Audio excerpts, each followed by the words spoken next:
This is Josh for WashingtonHotlist.com.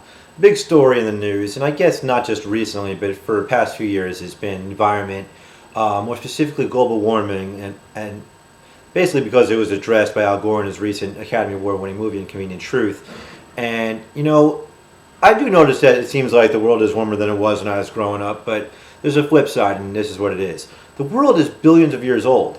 Are we really going to assess the long-term effects of what's going to happen on this planet based on such a small cross-sample of information? We're talking about measuring the Earth's temperature for the past maybe 100, 200 years at the most.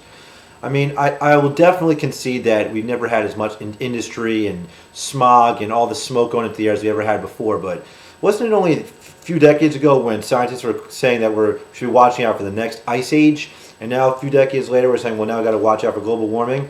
If it's so cold out, then if it's so warm outside, then how come they're having record low temperatures all across the country? Baseball games are getting snowed out. They're talking about relocating some games because of the bad weather. I mean, is it global warming? Is it a short-term trend or is it a long-term trend? Well, it's definitely a short-term trend. How can you say it's a long-term trend based on such a small cross-sample? I mean, you're talking hundreds of years out of billions of years. That's fractions of a percent. And now you're going to say that this is a long-term trend? I mean, I just think it's noticeable, but I don't know if we should go around and start drastically changing our environmental policies.